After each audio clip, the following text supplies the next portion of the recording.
We've got a couple more very exciting panels for you. Moving forward, we're about to dive into an equally stimulating topic, unleashing breakthrough growth, exploring opportunities through new business building. In a world where innovation is the key to staying ahead, how do we identify and seize the untapped opportunities that promise not just growth, but breakthrough growth? Let's welcome our moderator, Chetty W. Matthews, owner of HED Space Coaching, and our esteemed panelists. Welcome them to the stage.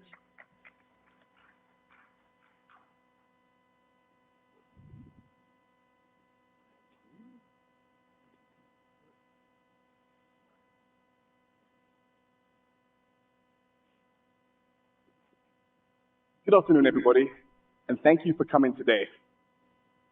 Business is an interesting thing. There's a human dynamic there. We have to find a way to find prospects, turn them into clients, have an idea, turn it into a venture, nurture that thing, and let it be a successful entity. Well, how do we do that? One of the things we have to do is we've got to find a way of unleashing breakthrough growth. And there are opportunities to do that through new business building. So right now I have Josette Meyer, and I have Rob Henquist, and what I'm going to do is let them introduce themselves because they're phenomenal human beings, and you need to know who they are. Please, Rob. You want me to start, Jen? Please. Okay, thank you, sir. Hi, my name is Rob Hedquist, and I am the CEO and founder of Roni and Awaken Coaching and the Hedquist X Center of Excellence. Prior to starting my own company back in 2018, I was heavily involved in the biotech industry for a number of years. And then prior to that, I was an infantry officer and spec ops officer in the United States Marine Corps, and hoorah. And then prior to that, I was a D1 athlete, so I've had a lot of opportunity to work with some really top-notch teams throughout my career, both in the corporate sector as well as in the private sector as well. My name is Josette Meyer. I'm CEO and founder of Snaggletooth Goby Company. I'm a serial entrepreneur. I've owned multiple companies, and I'm excited to be here today to talk about growth and how to build business. We have one more panelist who will be on his way, but traffic is traffic. This is Las Vegas.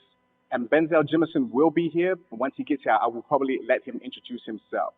One thing we're going to do differently, we're going to have a conversation up here and talk about certain tenets that can help your business to grow and just reach that critical mass for expansive growth. But I'm also going to ask if there's anyone in the audience that has a question they want answered by the thought leaders on this stage, let us know. We're not doing Q&A at the end.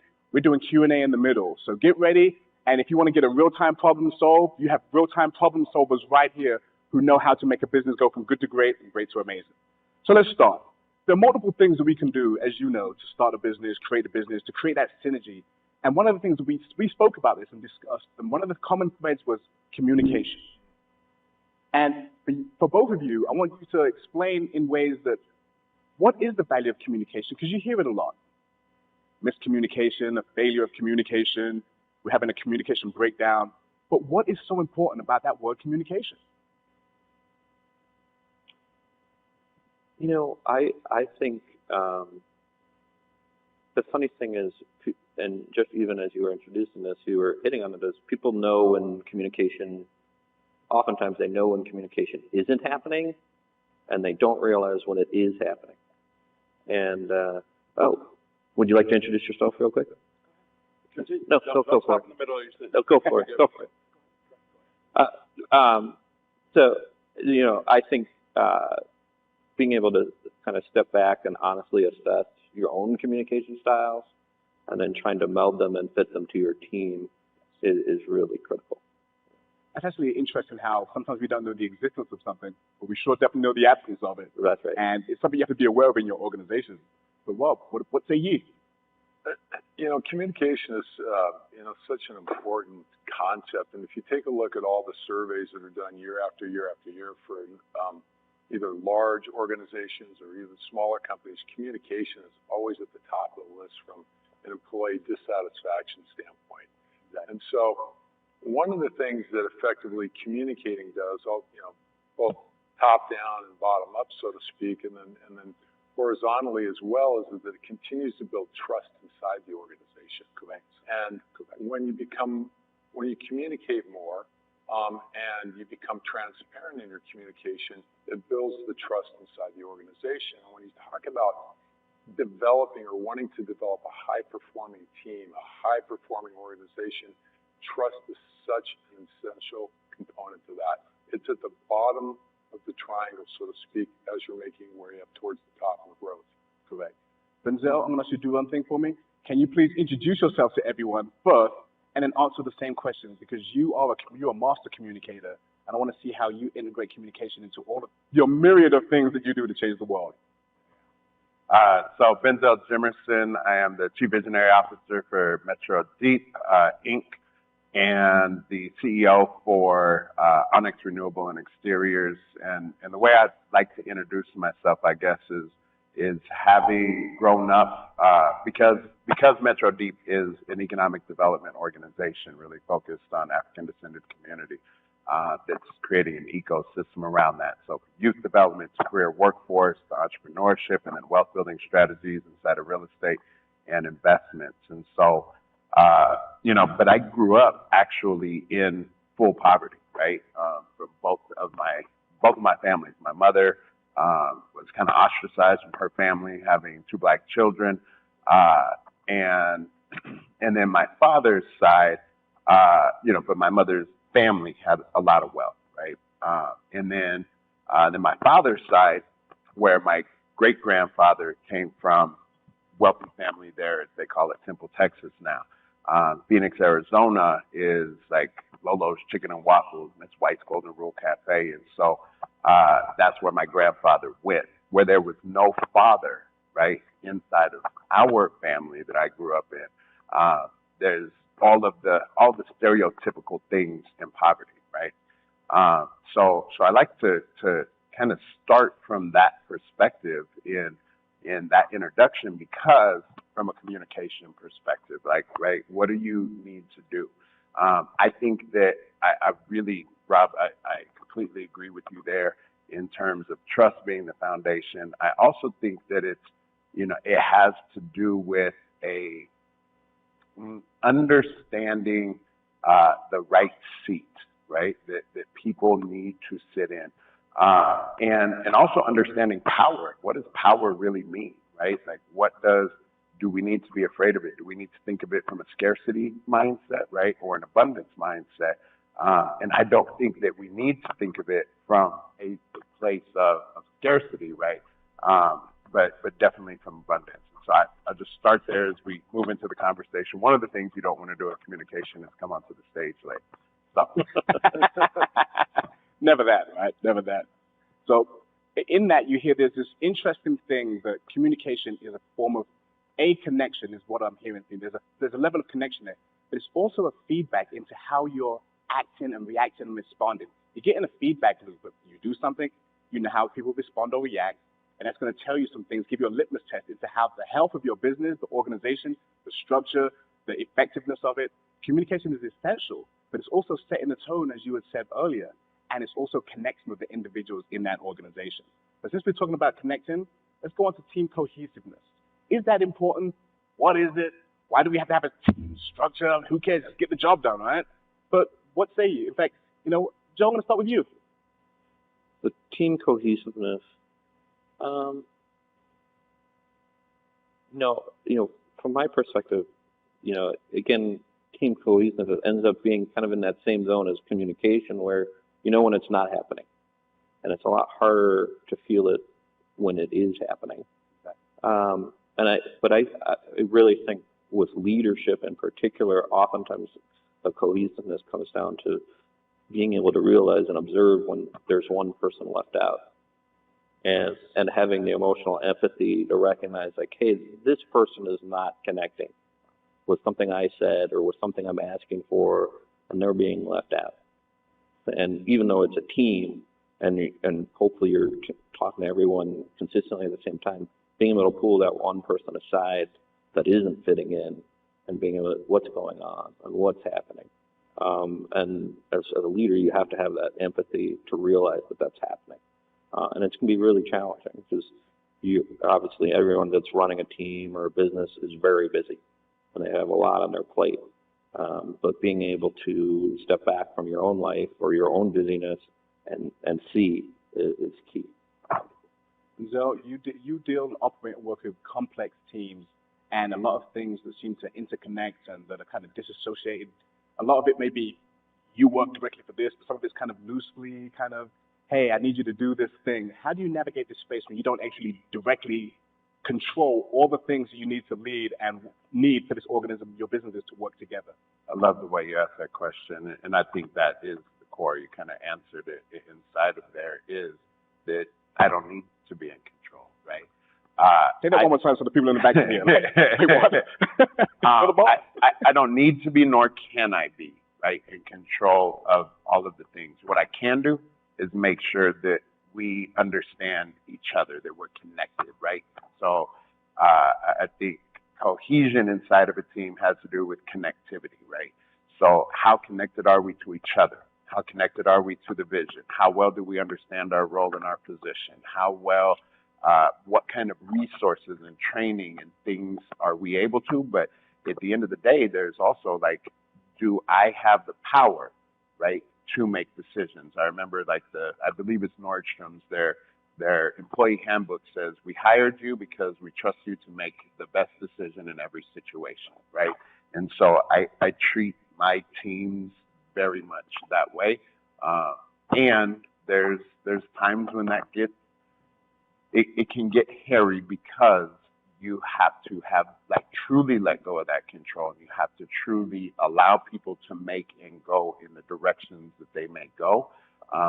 And so sometimes those guardrails don't fit exactly perfectly. And so you have to be always close enough and have enough connectivity throughout the team, right, that they can support each other and that you can also come and make sure that those guide rails are moving forward. And Rob, I left you to last because you're a Marine, and one of the things we talk about at the Marine Corps is unit cohesion. That is a word. When I heard it, oh, we're talking about that. So I love that word because it is essential to bringing everyone that went out home again. So please, what are your take on team cohesion? I love the term team cohesion. You know, I hear a lot of times from organizations, hey, we want to do team building. Well, let's take it and make it team cohesion. And I love, you know, the comments from Joe and Menzel here as well.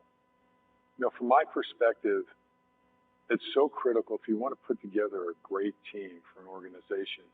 The team has to be aligned around what is your vision or your purpose or your why, and then also your values. And when you take the vision and the values and you entrench them in the team members so it becomes part of their DNA, then you begin to develop this cohesive team because everybody understands what the mission is.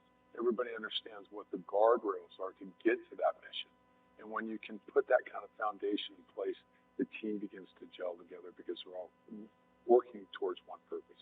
I'm actually not liking this because it seems like leadership, executive leadership, and excellence in leadership requires work. It's not just something that happens incidentally. It seems like it happens intentionally. And there are things that you're looking at that a lot of people may overlook, and they seem like micro things, but it may be the way forward. I'm going to ask at this time if the young lady in the blue shirt over there can share the question. Ma'am, you had a question? Please, if you don't mind going to the mic and asking your question. Please, there's a mic right there. There's a microphone right there, please, so everyone can hear you. You're among friends. Please give us your name, too. My name is Leena. Hi, Leela. Hi. My question is, I think it was very interesting, thank you, the connectivity versus control. So if you look at it as a spectrum, there's connectivity, connection, and control. Where does transparency come here? Do you think the connectivity is unanimous with transparency that you would expect from your subordinates? Wow. Wow. Love it. Wow. Love it. Can I hire you? So, wow. I think that transparency, one of the things you just said, Chetty, and I think you've said that. I've heard it kind of throughout the panel in many ways. And so, but you were talking about it sounds like it's work, right? And it's not the regular work of like get in, put together this textile or whatever else, right? Like it is the work of like you can manage things, but you have to lead people, right? And I think that as you lead people with transparency, that allows transparency to occur inside of the organization. And so I'm kind of over transparent a lot of times. And that's okay with me, and it opens me up. So I have to be ready to be vulnerable and open to whatever attack, right? Because it is like, they're like, well, Benzel, you, and so now, right? So whatever they're struggling with, that has to come out of me, right? And then it allows them to feel open and free enough to not be controlled, right? But to be led into their own space of having that cohesiveness with the vision, with the values, with the mission.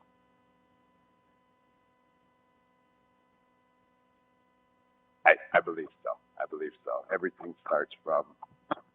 I actually like that question. No, I actually like that question because, Joe, to go into something that you said, you can't always tell when something's there, but you can tell that the absence of it, you can tell it doesn't exist. If you've ever worked in a place that's not transparent, it feels a certain way.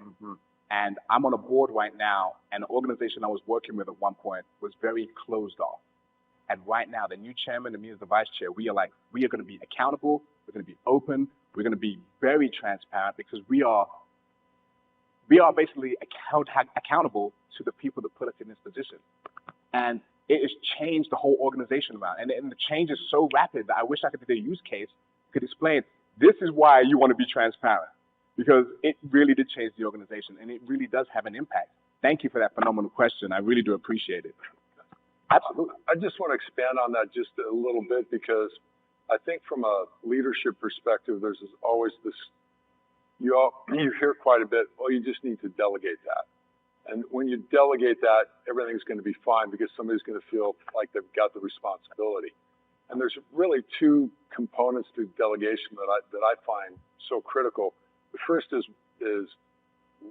why do you delegate? And the two components lie inside of that. Well, number one, it's outside of your role and responsibility. It falls within somebody else's role and responsibility within the organization. And when you delegate it down, because it is their responsibility, you're building that trust factor among your team members.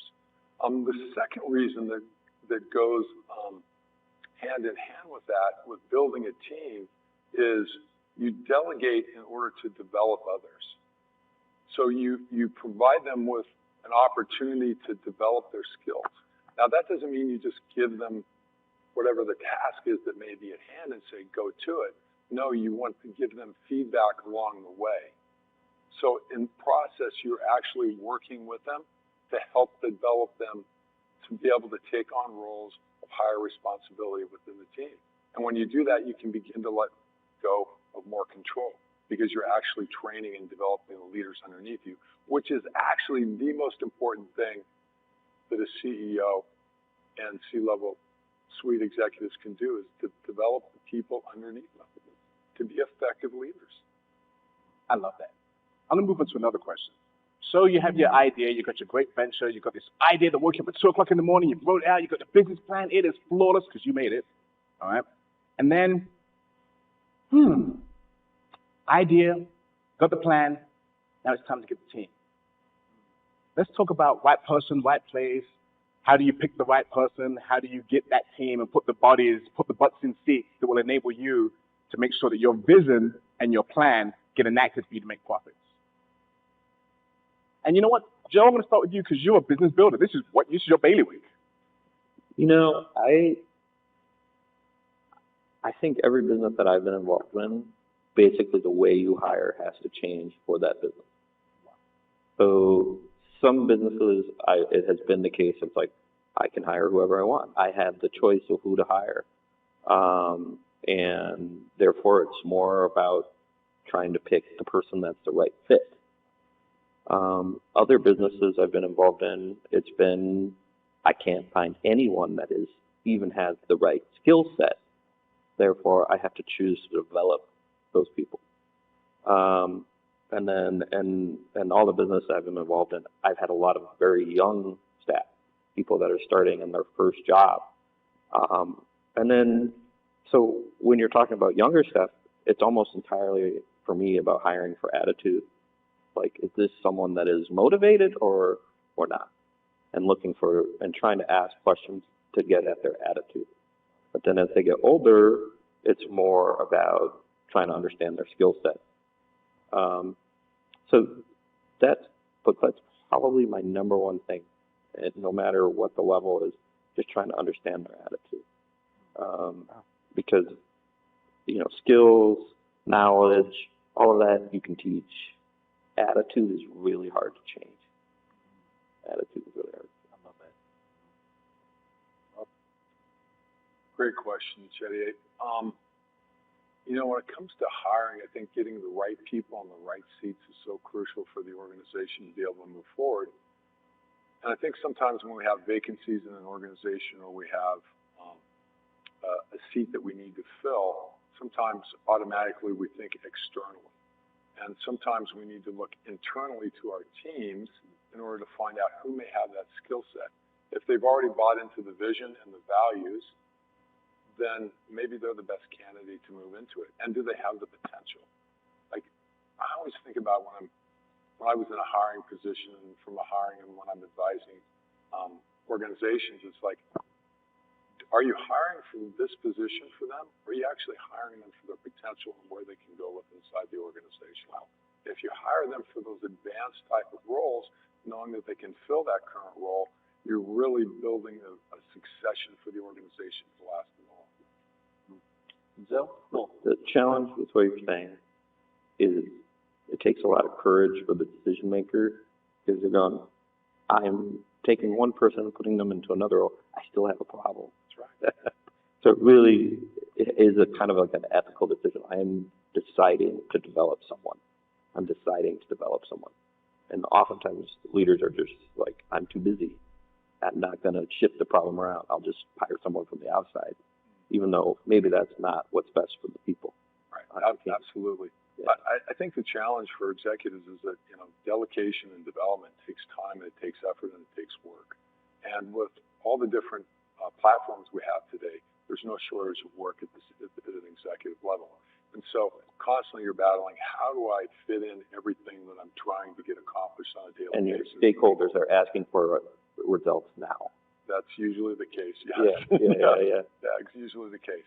So as a result, you have to be able to balance all those things, but I'm still going to fall back on the most important thing you're doing from an executive perspective is to build that team. And when you build that team, that process may be a little bit elongated, but that elongation process gets the right people in the right seats and allows the business to thrive, or the corporation to thrive over the long term. Robin and Joe make it hard for me. They've said so much of the foundations there. I heard somebody yesterday say, like, leaders are not, like, nobody's like a born leader. That's not true. There are definitely people that are born like with a higher propensity to move towards like people in certain roles, right? I'm not saying at all that people cannot be developed, and so maybe what I would add there is that I'm not always, well, first and foremost, I'm always going to keep myself connected to the communities that I'm a part of, right? I developed a concept called community integration marketing, essentially meaning that I'm going to find places and things that align to the values and or the functions of the companies that I'm starting, involve myself there, create relationships.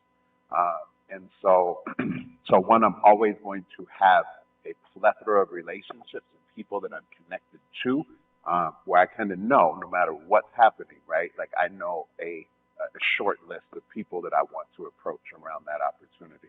I also look for people, especially in starting something, right, that are one, experts in, they've been working and part of that workforce in that particular industry or that particular area for a long time. But two, they need a chance. I cannot tell you how many people I've hired with felonies or, that nobody else would give a chance, right? And I brought them in and put them in a position, gave them stability in their lives, and they are loyal to this day. And the last point that I would say there, in addition to what Robin Shaw said there, is that it's not always in the initial position that I might start somebody in that they end up at, right? so whether that is a development and like a, a movement through the business, whether it is, that more horizontal movement, whatever it may look like, I'm constantly looking to who is this person, who is this individual, and figuring out how do I create, not move or mission shift, right? But how do I create the best space and place for them to end up in that right chair, that right top. Wow. So, I'm just going to throw in a few things that just came up as you were speaking. The way you invest in people is extremely important. And there was like this hard component. They've got to have certain skills, technical expertise. There's a soft component to that. They've got to have this potential that you see. And there's also this part of you've got to have the right attitude. So it's not just a one thing. They've got to have this. And it was just interesting that it was so complex, but it seemed so simple. Just put a body in the seat. But no, you're looking at the future potential, the benefit, the destabilization. If you take one person out of a role and put them in a different role, you're going to fill another seat. So there's a lot of things to think about there. But truth be told, if you've ever fired anybody, you probably didn't say, I wish I didn't do that. You probably said, I wish I did it sooner. So how do you avoid that? You find the right person up front. Take the time to find the right person in the beginning so you don't have to deal with that on the back end and the hiring, recruiting, onboarding, training, and the amount of money that costs you to find a new body that may or may not work out. So it's just interesting to hear you say that because that's a lot of hard work. That's a lot of hard work, and that's a lot of stress, and that's a lot of pressure. But speaking about those three things, let's talk about grit, resilience, and tenacity. Because we all know it's all nice to talk about the good stuff. But if you're an entrepreneur, a business owner, or you're leading anyone in any capacity, you know that sometimes it goes south. The wings fall off the airplane. What do you do when all the green lights turn red? In your life or in your business? And Benzel, I'm going to start with you. Get used to it. It's going to happen. Get used to it. Get used to it. It's going to happen, right? Like there's going to be red lights. There's going to be change. There's going to be things that that happen inside of our journey, period. And so I think that's kind of the first thing is like, if I know that change is going to come, that hard times are going to come, and it doesn't surprise me, right? Like I've seen so many people, end up in a depressive state because something happens inside of their lives or their business, and it's like, but wait, I mean, that should be expected. That is a part of this, right?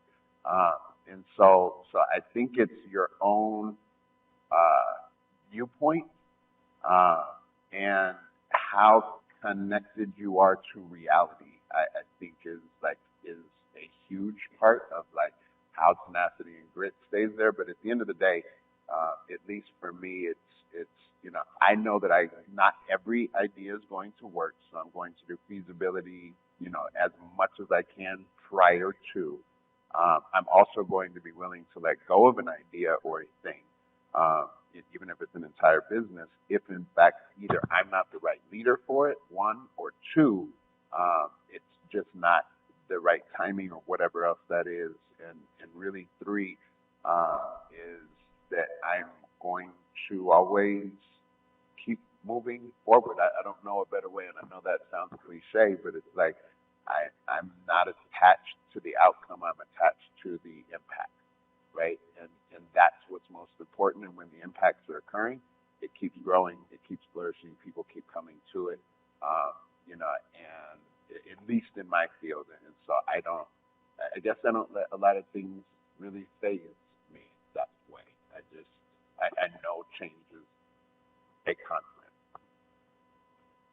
So something I would add is when times are bad or when things are going badly, there's a strong tendency to stop communicating. Like, oh, I'm embarrassed about what's happened, or I feel like I'm not in control. This is why I'm a coach. But yeah, carry on. Yeah, and the truth is, it's kind of like it is the opposite. When things are going bad, you need to be talking more, and especially like if it's going financially bad, you really do need to be sitting down with your staff or your team and saying, hey, this is what's happening.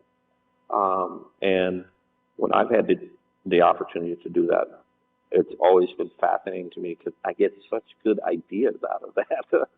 You know, people go, oh yeah, well, what if we did this, or we can save money in this way, um, and and so it's very frightening to like kind of reveal a failure, but then at the same time, it's also really empowering both for yourself as a leader and also for your team, because everyone's always afraid to say they made a mistake, everyone. But if you're out there from the front saying like, hey, this is what's going on, everybody feels better after that. Everyone on the team. So we've got to agree. Well, there's failures that happen in business, internally, externally, but there's also failures, or not even failure. I keep saying the word failure. It's not necessarily a failure. Challenges, opposition to whatever it is you're trying to do, roadblocks that can happen in your personal life. And how would you navigate any of those kind of challenges or issues based on your experience? Thanks for the question, Chetty. You know, it's really, from my perspective, it's about continuing to work on your mindset. And we talk a lot about growth mindset. We talk about positive mental attitude, positive mindset. But during those times of challenges, it's even more important to work towards that positivity. And there's some good information out there about toxic positivity as well. But be realistic about your situation, but remain positive and upbeat, because when we slide into the negative emotions, we slide into the fear, we slide into the anger, perhaps resentment. You know, these negative emotions, while they're not bad within themselves, if we stay inside the negative emotions too long, it has a tendency to actually pull us downward. And that ultimately affects performance, either at a personal level or even at an organizational level. And one of the best ways you can move out of that is through developing a greater sense of empathy. Empathy for yourself, empathy for what may be transpiring within the organization, whether the numbers are down, production may be down, you don't have the right people, developing a greater sense of empathy across the board. Wow. How about yourself, Chetty? Because I know you're no stranger to resilience. Let's just call it strange and bad and unfortunate things seem to happen to me quite a bit. Well, that used to be the case, not the case anymore. But it really is, one thing we do in the Marine Corps is you say embrace the suck. Sometimes life is not going to be fun. It's not going to go the way you want it to go. You've got to just embrace it. It is what it is. What can I do now? And I allow myself to wallow. Don't get me wrong. I'll go in my car and cry. Absolutely. But at some point, I'll say, oh, you did that. Now what? It's something I teach my kids. Acknowledge your pain. About that, my son was like, Dad, I'm really pissed off. I was like, let's talk. Get it out. And then we was done. Like, all right. I'll give you a day. But tomorrow I'll come back to you and I'm going to ask you one question. Now what? What now? Because you have to acknowledge where you are in order to move on. I used to try to ignore it at first, the positivity. Life is great. It's all good. It doesn't work. Because that boogeyman is still there. You've got to say, boogeyman is there. What do I do now? That way you can navigate it. And the funny thing about being in any situation that's slightly dysfunctional, not working properly, your team knows. When you come clean, they're not saying, wow, we didn't know this fan. Oh, okay. You know, now they're just like, now we're on the same page because they already knew. So when you're walking around and you have a little dysfunction because life is happening to you, they probably already know, and they're wondering, why's the boss off? Joe's like a little funny. They say, Joe's not usually comes in and smiles. You see, he just went to his office. That's kind of weird. Bob's always coming in with like a real positive note, and now he just has all this negative stuff. What's going on? It's kind of weird. They see it. So when you acknowledge it, the breath of fresh air is gone because the elephant is no longer in the room. Everyone's seeing it. Everyone's talking with it. If you address it and identify it, you can then deal with it. Right? So I love that, and it's good to have systems to do that. Please, Rob. I think the last piece I would mention is because you talked about it up front as well is that don't be afraid of the failures. Because you cannot get to enhance performance without failures along the way. And so if you treat failures as like this is something we don't want to see within the organization never grows. Yeah. And so when you take a different mindset with failures and say, what can we grow from? How do we grow from this? What did we need to learn out of the situation? It can really, really help to advance the team. And also that failure builds that resilience, organizational resilience, that's so critical to be able to move forward in the future. And I want to say one other thing to that this brought up. I think it's really good to have tools and systems within your organization for that addressing to happen and allow to all of the other parts of the conversation. It doesn't need to only come from me. It can come from anywhere in the organization. And so A tool that we use, this is just one example, you can figure out one for you, right? Is we called it the ouch, right? And or celebrating mistakes, right? And so if a mistake happened, right, we would clap and celebrate that mistake, right? Openly, and then talk about what happened, right? And it creates that culture of that. Or an ouch. And an ouch is something that, you know, you see something, you hear something, somebody offends, bam, you just say it, right?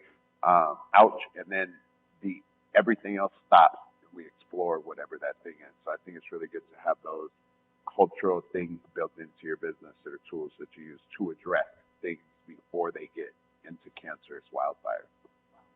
I love that. I love that. I can continue and I can go on, but what we wanted to do up here is just mix things up a little bit. And as I look out into the audience and see the folks out there, if there's anyone that has a question, concern, issue in their own business or a friend's business or a client's business, and you want to kind of have a panel of thought leaders help you kind of navigate that or think through it, raise your hand. Let me know. Don't be afraid. Going once. There we go. Please, have the mic. I was about to say, don't everybody jump up. At the same time, please, the rush. Hi, everybody. Thank you for a great panel. Please tell us who you are. My name's Ankit, and I lead the customer org at a company called Cordify.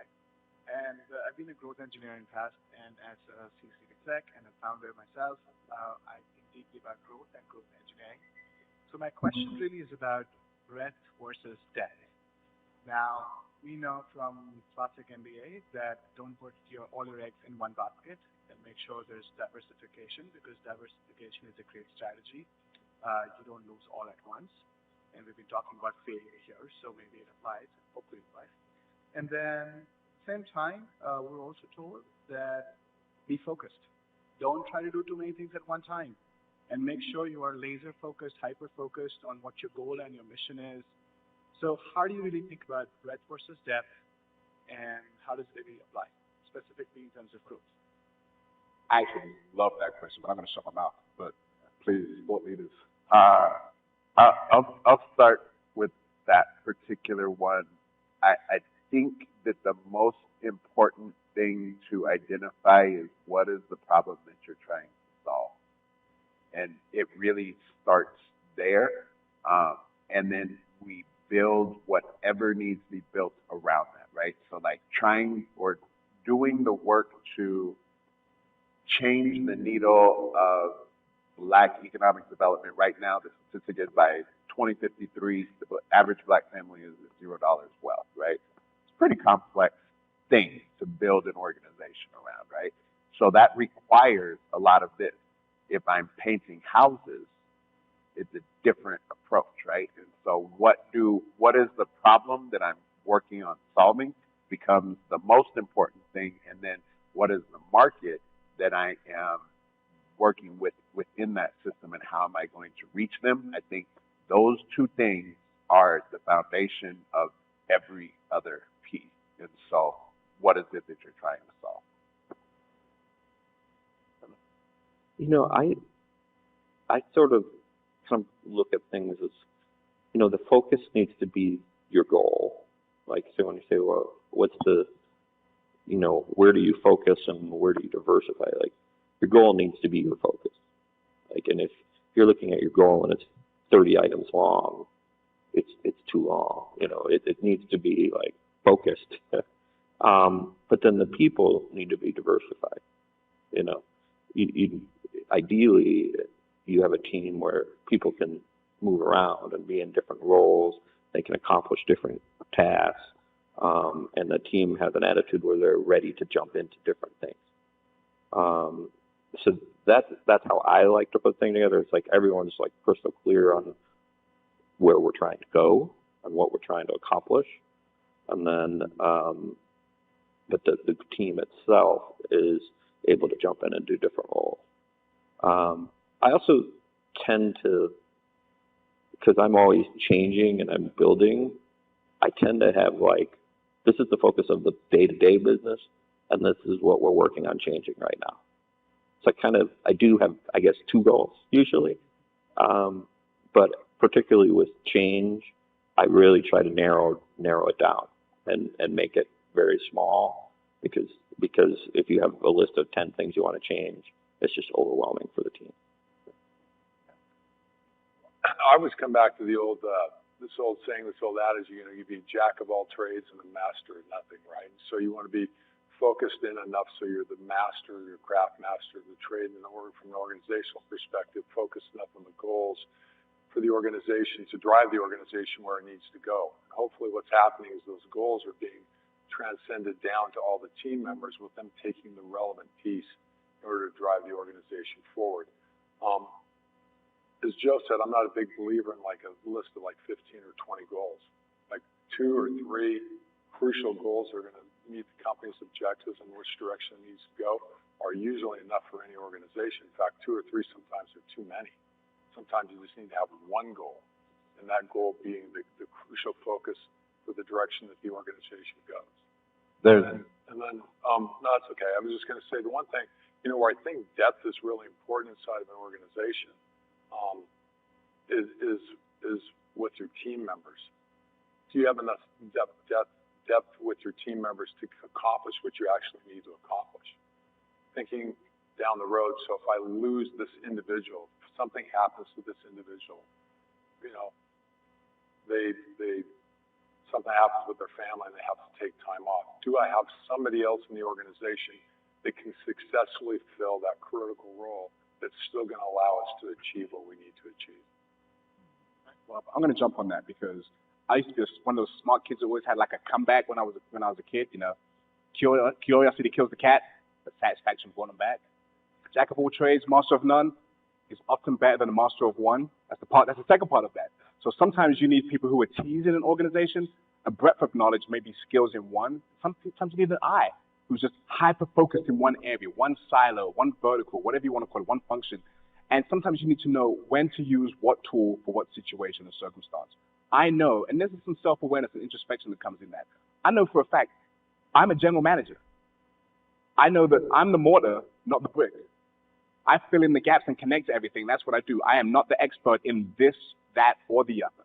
But I'm the person to make sure that is speaking to this, so this focuses on this and enhances the goal. I'm that person. And knowing that lets me know the thing that I can kind of dabble in, I can ask the right questions to connect the right silo to the right thing. I think you have to own and know your space and know what areas you can develop in and know what areas you just need to outsource. Do what you love, do what you're good at, outsource the rest. Or fumble and waste a lot of time, effort, and energy trying to figure it out when you could have just paid someone who's going to do it in 2 minutes. So it's a dilemma, but it's one that you have to be very aware of. Denzel, please. Just I totally 100% agree. Wildly important goal, right? What is that? I think maybe one of the most famous examples of that is John F. Kennedy, right? And getting us to the moon, where every United States department was working on some different aspect of it, right? And they all had those 15, 20 goals and places they were trying to go until he said, we will fly or create a spaceship and land on a man on the moon in 10 years. And that is the thing that hyper-focused everybody and got everything moving forward to the wildly important goal. Another like practical piece is called the 70-30 rule, right? And how do we know when we are at like inside of that 70-30 rule? Well, that is people sitting at the table, right? Or around whatever that thought or idea or need or challenge is. How do we know that we're there? Well, if we're, less than 30% of the information, we don't have enough information to make any kind of decision, right? Over 70%, we're probably in analysis paralysis, right? So that sweet spot being between that 30 and 70, how do we know that we have that? Because we have that representation of knowledge, understanding, and tools sitting at that table addressing that particular issue. And just one final thing, if I said, we used to hear a lot about BHAGs, the big, hairy, audacious goal. I don't hear that very much anymore. I use it all the time. The BHAG, what is that big, hairy, audacious goal that the organization really needs to achieve? And in achieving it, you're going to be able to advance the company. We think alike. I love this guy. All right. Thank you, everybody. Thank you so much for the question. Phenomenal question. I have a few. How much more time do we have? Am I still on par? 5 minutes? 7 minutes, you said? Okay, no, start. So there's another thing we want to talk about. We're talking about a lot of interesting things right now, and we've been dealing with the human element and certain behaviors and certain thought processes. But all of that in an organization is done within a structure or a system that you use, i.e. the BHAG comes from a certain system as well. So if we're going to talk about structures and systems, I want to ask everyone here on the panel, what is the importance of having a structure or a system to enable your business and your vision to kind of propel and go the way you need it to go? It's everything. It's everything. I mean, there's lots of different systems, schools of thought, different things. I mean, I fell in love with the entrepreneur operating system, however, right, or EOS, because of what it brings. That adds like tribal leadership to that, understanding like how to create, inspire movement, and then you know the human level, like 7 Habits of Highly Effective People has been something that I've really enjoyed over time and being able to kind of go back to. But those are the entrepreneur operating system, I think, from a business development level and ability to like move something up. Those are just a couple examples that I would throw out inside of that. Well, so I'm a huge believer in like process and system. I think to be effective, you have to have process and systems in place in order to effectively communicate, effectively measure, effectively move an organization forward. You know, something as simple as, you know, an agenda. What's an agenda at our company look like? And are we actually getting action out of our meetings? Or are meetings just about having meetings? So the process and systems are so critical to really be able to effectively move forward. Awesome. Yeah, I think, you know, it's funny when you get into a very bureaucratic organization, you oftentimes think of process and system as concrete that's stopping you from moving. It's the cement galoshes. But oftentimes for smaller businesses, it's the opposite. It's like they don't have process and they don't have system, and therefore, like the leader, everything has to go through that, or they're just, everything is a struggle. Like they're having to communicate about everything 3 times instead of not talking about it at all, and it just happens. And so, process and system really, if it's set up right, should let the communication flow easier, not harder. I like how you put that full circle. Yeah. Now, we're running out of time. We had 2 more topics that we had kind of crafted and said we were going to talk about. So I'm going to let you know what they are just so that you can kind of ponder on these on your own. You've got to focus on the impact of diversity. What does that mean in your organization? It can mean a myriad of things, but focus on what that means for you in your organization. It's really, is it talent management? Is it just accessibility? Is it making sure that you get the best and brightest ideas from all areas that can benefit your organization? You've got to think about that, whatever it means in your, for you. Using the best people, the best skills, the best talent for your organization.